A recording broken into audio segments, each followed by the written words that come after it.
You didn't need it. You knew you didn't need it. But the page said only 2 left in stock, and your thumb moved before your brain caught up. 30 seconds later, it's in your cart. 2 minutes later, it's paid for. Tomorrow, it'll arrive at your door, and you'll open the box and think, why did I buy this? This isn't a lack of self-control. This isn't bad budgeting. This is a fear so old that it predates money, predates trade, predates language itself. Yesterday on Scribble Logic, we talked about the dopamine prison built into your scrolling thumb. Today, we're opening a different cell, the one that controls your wallet. For 95% of human history, scarcity wasn't a marketing word.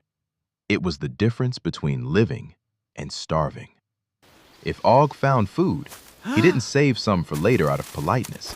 He ate as much as he could, right then, because there was no guarantee of a tomorrow with food in it.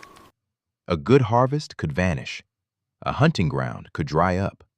A single bad season could wipe out an entire tribe. So the brain built a rule, and it built it deep. When something is scarce, take it now. Don't think. Don't wait. Don't risk losing it to someone else or to time itself. In 1979, psychologists Daniel Kahneman and Amos Tversky published research that would later win a Nobel Prize. They proved something the brain already knew instinctively.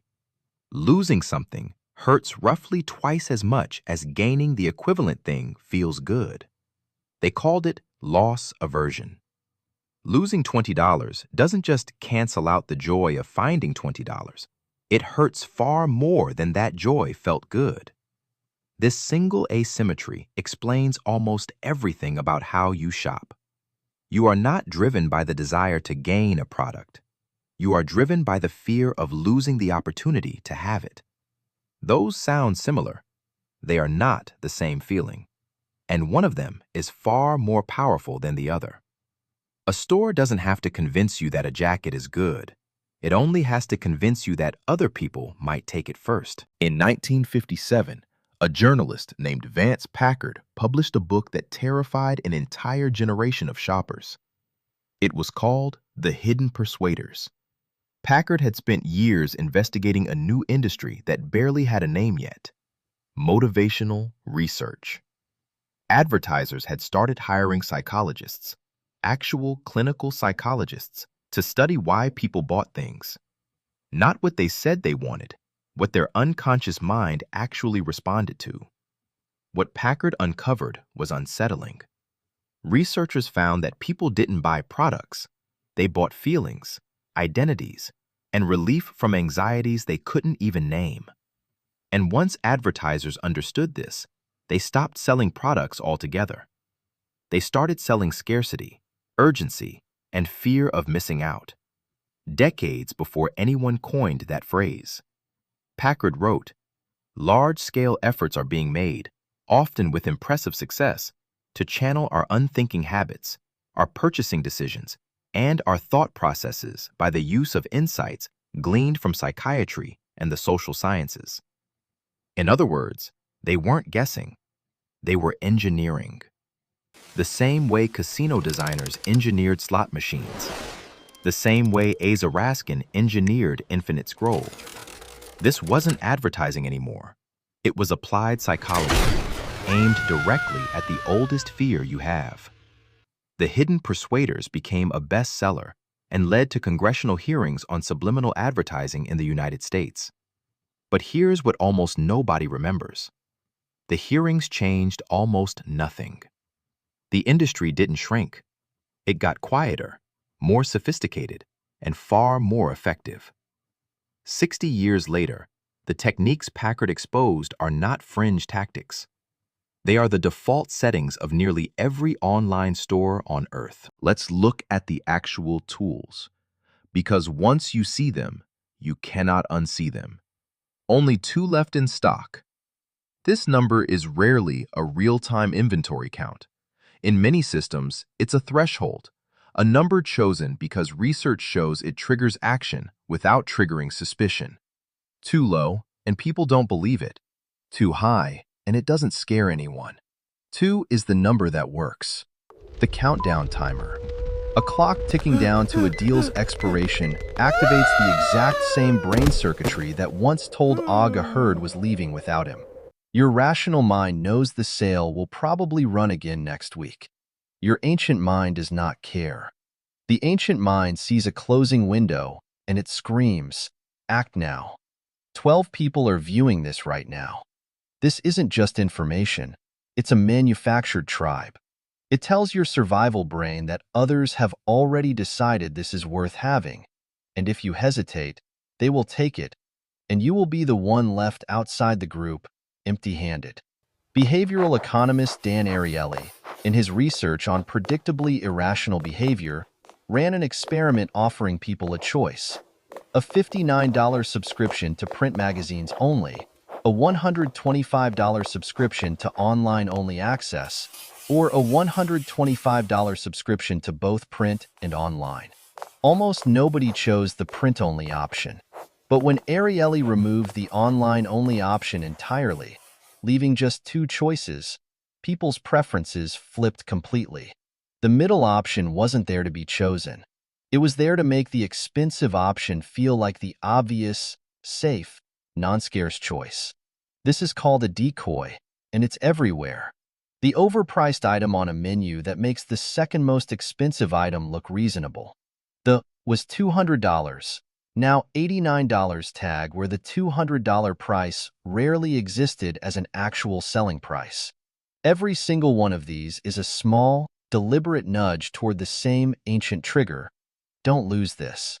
Don't be the one left behind. Here's the part almost nobody talks about. The feeling doesn't stop when you click buy. Loss aversion doesn't just push you toward the purchase. It starts working on you again the moment the item is out of sight. Studies on post-purchase behavior show that a significant percentage of online orders are driven not by desire for the object, but by anxiety about not having acted while the deal was available. The relief you feel after buying isn't satisfaction. It's the fear finally switching off. Retail analytics firms have found that products marketed with urgency language, limited time, almost gone, exclusive, see return rates significantly higher than products bought through simple, calm decision-making.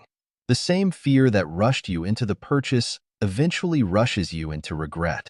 You weren't buying a product. You were buying relief from a feeling. And relief, unlike a jacket, doesn't last. This is the part of the loop nobody profits from telling you. The urgency was never really about the product. It was about ending the discomfort of almost losing something. Once that discomfort is gone, so is most of the reason you wanted it in the first place. So how do you gain admin access here? The same way we talked about with your attention. You can't delete the fear of scarcity. It's older than your language, older than your name. But you can install a single piece of friction between the trigger and the transaction. The next time you see a countdown timer, a stock warning, or a red "Sale ends tonight" banner, don't decide immediately. Not because you're being told to, because that urgency is a signal, not a fact. Ask yourself the same question Frankel gave us. Is this my choice? Or is this a legacy feature of my survival code responding to a threat that isn't real? Behavioral researchers recommend a simple rule now widely known as the 24-hour rule for non-essential purchases over a certain amount. Add it to the cart. Close the tab. If 24 hours later you still want it without the countdown clock staring at you, buy it. Studies on this method show it eliminates the majority of regret purchases because it removes the one ingredient the scarcity trick depends on entirely: speed. The item will almost never actually run out. The 2 left will mysteriously still say 2 left next week. But your fear doesn't know that, and it never will on its own. That's your job now. Not to kill the fear, just to notice it, name it, and let it pass before your hand reaches for the card. Vance Packard warned us about this in 1957, before the internet, before targeted ads, before infinite scroll. He was right then. He is more right now than he ever was. Tomorrow, We're going to talk about why you trust attractive people more than you should, and why that trust has been silently running your decisions since the day you were born. The answer isn't vanity. It's a shortcut your brain built thousands of years ago, and it still can't tell the difference between a trustworthy face and a well-lit photograph. If you're ready to debug your life and reclaim your mind, hit that subscribe button. Every video, we uncover a new hidden code in the things you use, the thoughts you have, and the world you think you know. Until then, keep questioning the code.